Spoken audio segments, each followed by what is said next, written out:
Oh, yes, it's another fun-filled edition of It's Always Game Day in Cleveland. He's Buzzcut Ryder. I'm Fluffyhead Baskin. Thanks for being with us today, whether you're listening to us on the Odyssey app or you're watching us on YouTube, which we always appreciate. Our show, once again, is always locally brought to you by our good friends at Smiley One and Bryant, Northeast Ohio's premier heating and cooling solution. All right, Daryl. We talked a little bit. I gotta be honest, I'm a little grumpy. You sound like you want to poke the bear a little bit. So I let's. always want to poke the bear. It's what I do. We're always hot on stadium news across the NFL. You appear to have some. What do you have? Yeah, so down in Jacksonville, they're trying to get their stadium situated, and they were looking to do a $1.4 billion makeover of the existing stadium down there. And then there was an entertainment district that was going to be included as part of that would have pushed the cost well north of $2 billion. But this is from the Jacksonville Daily Record. I want to give proper attribution here. Basically, the entertainment district has been scrapped from this particular proposal. Now, you might ask, what does this have to do with the Browns? Daryl, what does this have to do with the Browns? I read your mind. I asked it. Thank you. In addition to poking the bear, I read your mind. Yes. It's not that hard to do. Oh, okay. All right. So the Browns, as part of the Brook Park plan, they also want to do an entertainment district. Sure. Outside of the proposed dome that we have yet to officially see renderings of, that's going to cost a cool $2.4 billion in change. So, and the Browns are in negotiations right now with both local and state leaders to either get that built or to renovate the existing stadium. And if I had to handicap the race, I would say the dome would be in the lead right now. But it's interesting that the Jaguars, they're doing the same thing the Browns are. They want a 50-50 split as far as public-private in paying for that stadium makeover, which, by the way, is going to include like this big, massive roof on top of it. It's going to be like SoFi Stadium. It's going to be like open air, but it's going to have a translucent roof on the top of it. I didn't know this. I guess the stadium's not completely connected 360, so they're going to do that with the concourses or whatnot. But the renderings are just absolutely beautiful. But and keep in mind that is the old Gator Bowl in Jacksonville that they basically tore down and rebuilt for the Jaguars expansion team. Right. And then it's been recently renovated. And remember, they put in that big pool in the end zone and the big scoreboards and all that kind of stuff. I heard a great story about their franchise at the beginning of their franchise. Yes, I'll tell you in a second. Go ahead. So there's already been stuff done to that building, but this would just be this big, massive makeover, I'm guessing. And this will make a lot of NFL writers very excited. I would suppose that as part of this, Jacksonville would get yet another Super Bowl if this actually comes to fruition. That's my own speculation, but that's usually, let's be honest about it, Andy, that's usually how this stuff works, right? Right. The NFL, when they're asking for lots of taxpayer money for facilities, they'll dangle the possibility of a Super Bowl. Now, officially, that hasn't been done here in Cleveland, but I think at some point the commissioner, if it comes to the dome being plan A for the Haslams, I can see the commissioner chiming in and promising a Super Bowl or promising a draft. You know what I mean? Mm-hmm. If that project, were to be approved and move forward. So it is very interesting down there. And then there's another tentacle to this that we can get into. The Haslams have already built a stadium for one of their teams. Right. In Columbus for the Crew. Right. So something else that popped up, and this is courtesy of our friends down at the Columbus Dispatch, that apparently the Haslams said this week, this was actually published on Wednesday. This quote from D. Haslam that said, quote, "We didn't build it big enough. We learned that pretty quickly because we have a tremendous fan base," end quote. Now, that stadium. It's called Lower.com Field down in the Arena District there, down in Columbus. It's just over 20,000 capacity. Yeah, it's at Confluence Park, and so the arena district is kind of like around the corner. But yeah, Yeah. you're right. Yeah, Yeah. So it's interesting to hear them say that, oh, yeah, we built our soccer stadium too small. we don't, it's not big enough for our fans. Whereas you know that state. You know what that stadium cost? it wasn't cheap. I know that. It was 314 million. According to the construction cost here is 314 million. Mm-hmm. I mean, when we're talking about these NFL stadiums, it's interesting to hear that. That sounds like peanuts, doesn't it? That's still less than what Progressive Fields renovation and capital repairs are costing right now.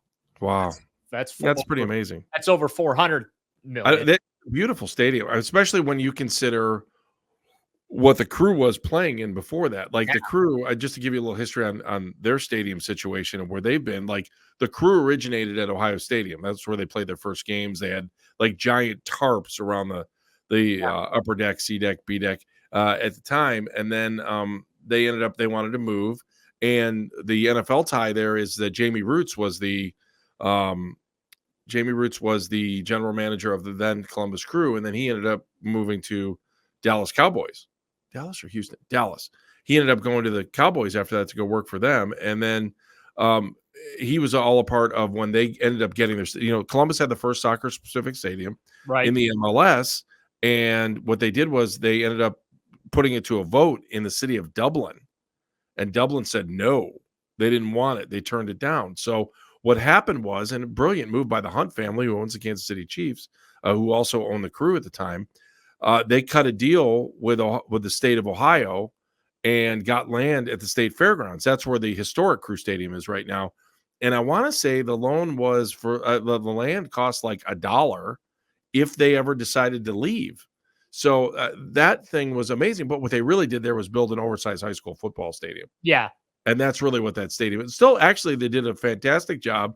They did renovations throughout the years on it. But then finally, when the Haslam's came in and then they built the new stadium, I mean, that place is gorgeous, especially when you drive by it. I've never been in there. I had tickets for one game, and we had something come up and I couldn't go at the last second. I'm dying to get in that stadium because I do think, Daryl, that once you get into that stadium, there might be a little previews of what a new Brown stadium might be based on the things they liked when they built that on a much smaller scale, obviously.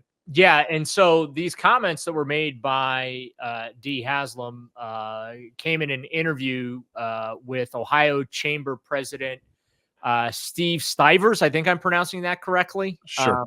At the Columbus Museum of Art at the their annual State of Business Summit. Mrs. Haslam said also too, quote, "It's looked upon as the best stadium in the MLS." Major League Soccer. They're going to host the MLS All-Star game this year. She's also quoted as saying how the fans have come out and they've made a real difference, and how the players feel about the stadium.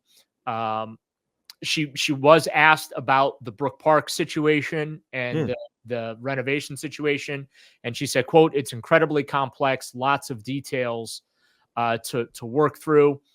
We have two amazing opportunities. We're really excited. One of the things we care about is things for the fans. Right now, we're not doing a great job with that," end quote. And again, that's via the Columbus Dispatch in an interview by Ohio Chamber President Steve Stivers at the Columbus Museum of Art at the annual State of Business Summit. Just want to give proper attribution where those quotes came from. You are Johnny Attribution, so that's all that matters. But yeah, so I mean, some interesting comments there. J.W. Johnson, by the way, was down there as well. But yeah, I mean, they're looking at the impact of the Women's Final Four in Cleveland. Next year, we have another round of March Madness. We've had the NBA All-Star Game in recent years. We had the 2019 MLB All-Star Game. So it's been a great stretch. There's also been several NCAA championships that have been played in the Northeast Ohio area, that don't get the big headlines, but are still really, really important. Wrestling was here a few years ago, and like that drew a March Madness type of, crowd to Cleveland. So, yeah, I mean, a dome would obviously give the Browns and Northeast Ohio uh, a massive new state of the art facility to be able to attract the real blue chip events that Cleveland can attract. And of course, that's college football playoff, that's college championship, that's Big Ten championship, and whatever else, college football, maybe a bowl game or something. You're talking Final Four, you're talking Super Bowl. I got to imagine the draft at some point is going to come back to Cleveland as a make good for the COVID year. So the issue always comes down to the volume of money that's involved. And right now you're looking at a 50-50 split proposal. And, based on just some of the feedback that I've seen in my mentions when I write about this stuff, there are a lot of people that they love the idea of the dome, but certainly they don't like the idea of taxpayers footing the bill. But one thing I want to point out is it's interesting because I always see this with like Gateway News. They want taxpayers to foot the bill. Well, they're not new taxes footing the bill. The sin tax is footing the bill for a lot of the stuff that's going on at Gateway, which Right.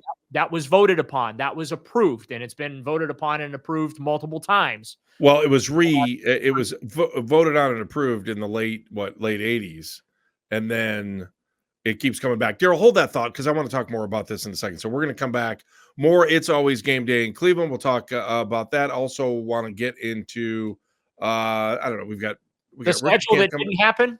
That's true. We can talk about that too. It's always game day in Cleveland. It is always game day in Cleveland. He's Daryl Ryder. I'm Andy Baskin. We are brought to you by Bryant and Smiley One, Cleveland's premier heating and cooling solution. You need help, you call my friends at Bryant and Smiley One. All right, Daryl, let's continue on with It's Always Game Day in Cleveland. You were talking about financing and things that were going on with Cleveland Browns Stadium, and then you talked about the syntax, which is it really pays for a lot of that stuff. I also thought it was interesting, the story this week about the remodel at Rocket Mortgage Fieldhouse, that they need to go back and repaint all the glass on the north side of the building because birds were flying into it.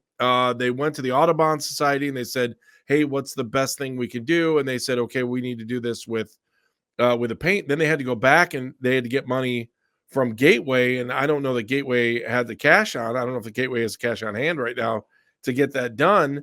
And then they'll pay for the overruns on that. But I thought that was another interesting story that came out. We're talking about public money being used for renovations on athletic facilities. And I don't mean to offend any of the what'd you call it? The Avian Society? Is that what? No, Audubon Society. The Audubon Society, whatever. It's pretty well known. I don't know it, so not okay. well known by me. And no birds in Warren growing up for you. That's right. Well, I just didn't know that was called the Bird People. So, what do they do with all the skyscrapers? I'm asking a legitimate, serious question because I know this was in Northeast Ohio. Yeah, we don't have another building that kind of looks. Yeah, you do. Erie View Tower. That's about it. Andy, you've got 45 skyscrapers downtown. Yeah, but none of them are a giant mirror, Daryl. None of them are a giant mirror. 2 of the big 4 towers are giant mirrors. Terminal Tower isn't. The Key Tower and the new Sherwin-Williams building are all glass, pretty much. Yeah, but they've got that marble in there too. That like red kind of marble on. Like I don't know. First of all, that should have been done when it was installed. Like someone should have thought of it.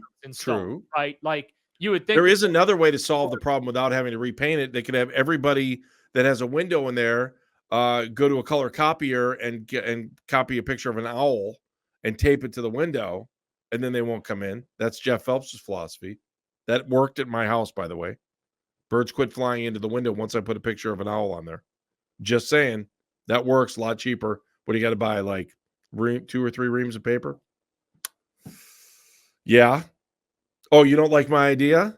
Suddenly you got quiet on me? I'm proud. Oh, I see smoke coming out of your ears. It's a lot easier now that all that hair's off the top of your head. Yeah, keep going. Hoo-hoo. Well, they're going to go, hoo-hoo. They're going to just play that on loop outside the arena too? That wouldn't be the first time that stuff like that's been done. I've heard places put sounds of But birds and stuff like that. so the Vikings had to do this to their stadium too. They had to put this coating on the glass because they were running in the same problem where birds were flying into the building. And I promise you, I wasn't trying to be a smartass, but like all the skyscrapers in the world, they're all built of glass today. So do all these buildings get that coating of glass? Like the new Sherwin-Williams Tower, which by the way is beautiful, it's all glass. So when they put that up, did they? You would think Sherwin-Williams would want to use some paint on the outside of that thing, wouldn't you? I'm just saying. You've been spending way too much time with Jeff Phelps. Would just make sense. Way too Yeah, much. because we did a whole segment on hyphenated names in the NBA yesterday. And I'm like, well, what if Shea Gilgeous-Alexander married Sherwin-Williams? And then what would you put on the back of the jersey? Thank you. Keep going. Quit palming your forehead. Keep going. This is what you deal with for 4 hours a day, huh? Amen, brother. 20 hours a week, 13 years. I'm sorry. That explains all the poofy gray hair on your head. Thank you. I've earned every one of those. But And in all reading seriousness, so like, I just never realized that like that was such a calamitous event for birds or whatever, these buildings. And apparently Right. it is, to where it's like 900,000, it's like $888,000 in change to do this coating on the glass or whatever. But yeah, you'd think when you build these buildings like with glass that like that would like come standard with the thing. Like when I go to get my glasses, I have like 20 coatings on these things. I've got bright light Photo gray. I've got transition lenses because I have light sensitivity issues. I've got all kinds of stuff on them. Oh, And Daryl, I never realized you were such a sensitive guy. I'm a very sensitive guy Yes. to light. But yeah, I didn't know this. So when I read that story about the Cavs and Gateway needing, I'm like, well, this is like weird because there's so many buildings in the country, skyscrapers. What do these birds do? They just fly into buildings all day? Do all Yes. buildings have to? Yeah. Don't you have birds that fly into your house? We have them all the time. I have had a bird fly into my house. No, I mean fly into the windows. I have birds that fly into the windows at our house all the time. It drives me insane. As in somehow it got in like through the chimney or something. And was flying in the house, but like I've not had a bird fly into my windows. Okay, well you win that conversation. Congratulations to you. But I have no idea how we ended up on this conversation. But well, we're talking about funds for stuff. Daryl, I still think when it's all said and done, and by the way, I agree with you that taxpayers should not be footing the bill, but I absolutely positively think that any money that's how, because I was but let me just finish this. That any money that they need for these stadiums needs to come from a byproduct of either athletics or a byproduct of new business that's coming into town or new business that's coming into a region. Like I am all for what they did in Minnesota with pull tabs. I would be all for taking money that has come in on the new gambling money that has come in through the state. And I know we talked about where that's take that money and throw it back at these stadiums, whether it's Cleveland, Columbus, Dayton, Toledo, Youngstown. I don't care where it is. Every community in the state of Ohio should have the opportunity to apply for the money that's coming in through sports betting, because now you're spending the money through and you're actually, you're funding what you need it for. I guess that to me, that just makes total sense. And you know what the county should do too? They should add marijuana to the sin tax. So it'd have it be alcohol, cigarettes, and marijuana. Boom. And you add that into the sin tax to provide more money for the stadiums in, Cuyahoga County. But my point is, like, well, the other question is it just Cuyahoga County though? Should it be like a 5-county area? Yeah. Should it be under the Rita region? You know what I'm saying? Well, here's the other thing too. So like there was another story about the Guardians wanting Gateway to split the cost of the team shop. Now, the executive building right now has been completely gutted on Ontario Street because they're adding a fifth floor. The entire building's been gutted, including the team shop. And they're acting like that there's new taxes involved. There are no new taxes involved. It's sin tax money. Right. And so these publications are putting these. They need to sell more beer. Right. Well, no, they're putting these taxpayers to pick up the tab. Well, it's stuff that's already been voted on and approved. Like it's not new taxes. Same thing with the Browns dome situation right now. As of now, there is no proposed legislation for any new taxes. Now, I have been told that there are some ideas being floated around because this isn't just the Browns looking for stadium money. The Bengals and the Reds in Cincinnati are looking for stadium money. The Cavs and the Guardians are already kind of taken care of for the next couple of years. The arena was redone, Rocket Mortgage Fieldhouse, that got updated, and Progressive Field is in the process of being updated. But so I just think that you have to be genuine when you're throwing to have taxpayers pick up the bill. Well, it's already part of the lease. The capital improvements are part of the lease. So if that includes new up to code stuff surrounding modernized building construction, then that's what it is. And the teams then pay for the frills, right? And so I just kind of get annoyed sometimes when they throw these eye-catching headlines with these stories out there about taxpayers footing the bill. When there's no new taxes, it's all part of existing tax money that has already been approved by voters and appropriated.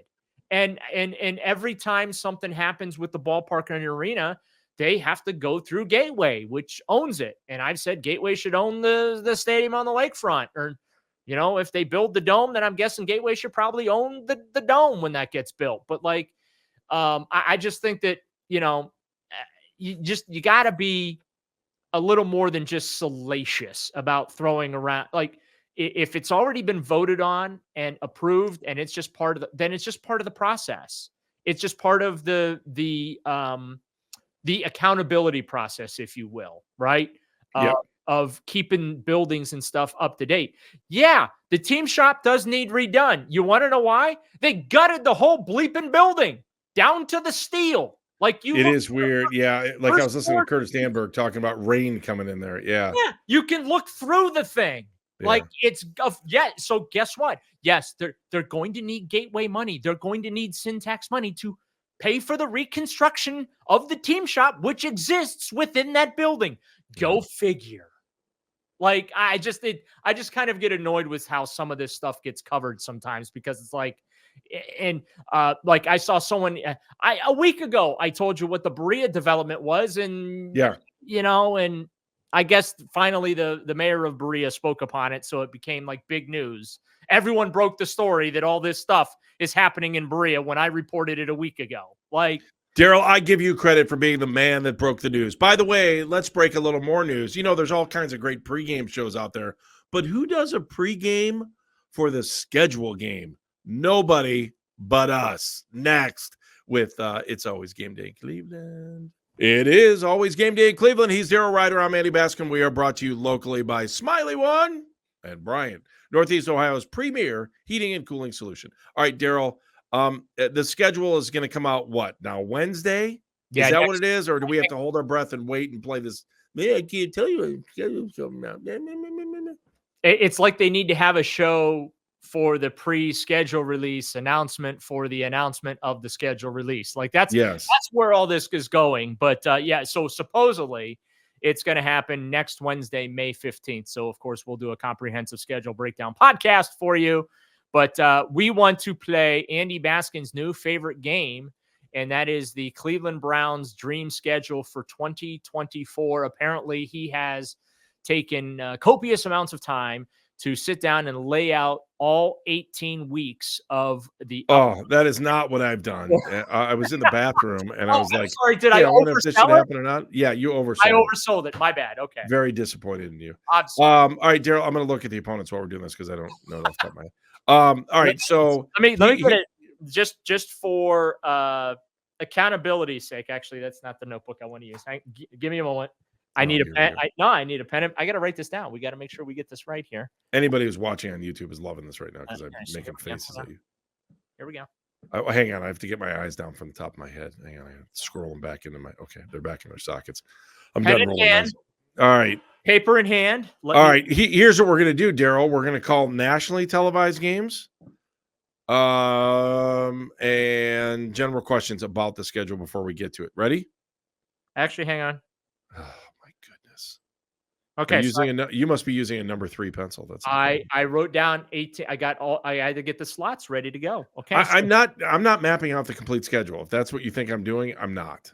oh, I'm asking questions. Giving oh, you statements about the schedule. I was You gonna say, ready? we'll fill in. We'll fill in where we think some of these will go. Okay. Well, first of all, I'll give you the slam dunk. Ready for the slam Slam dunk? dunk. Okay, go ahead. Slam dunk. AFC matchup. The last couple weeks of the season, there will be an AFC Central. Oh man, am I old?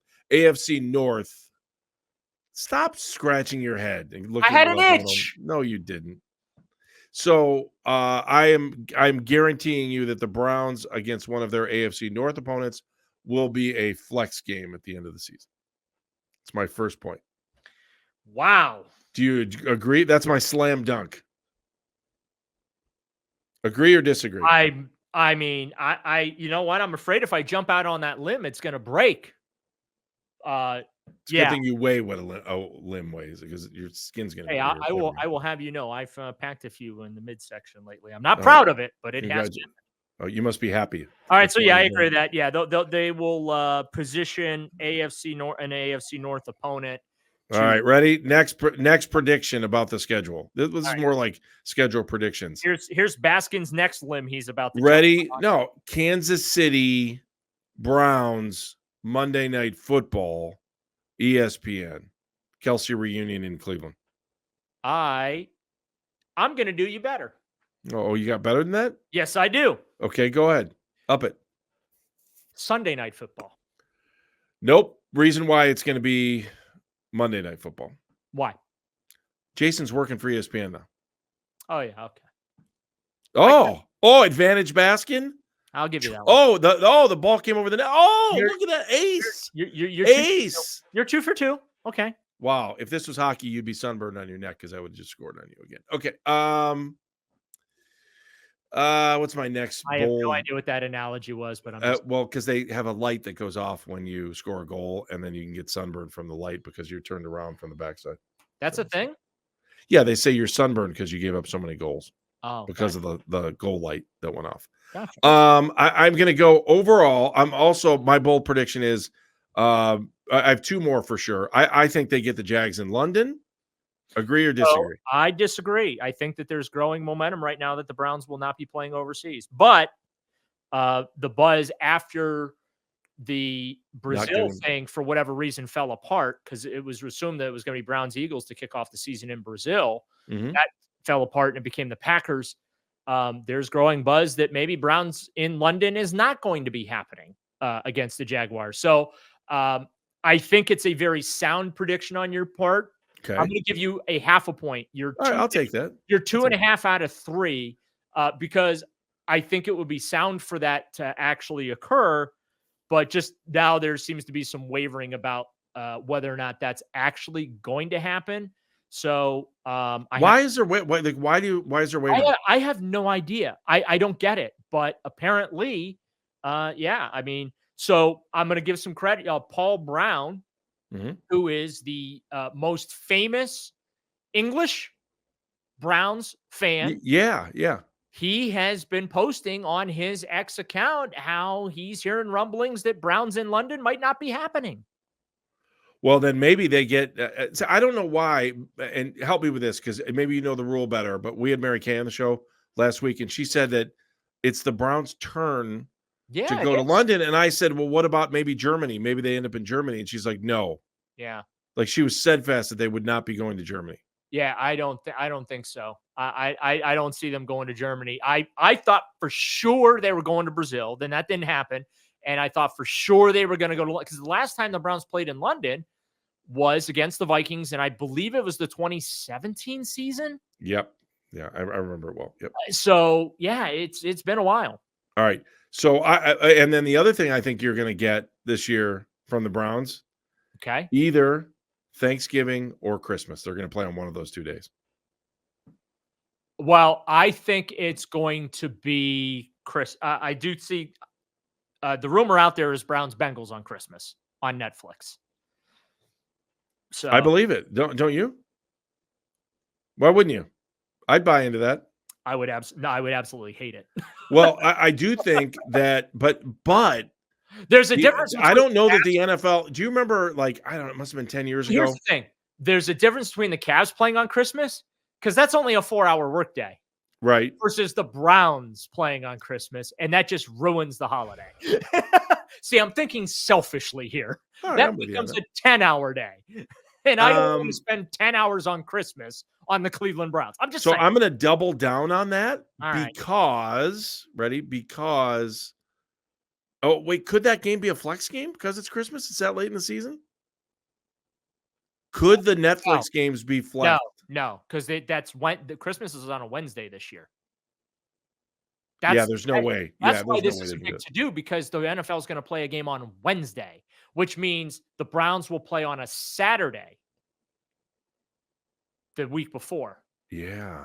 So they're going to play Saturday and on Christmas Day.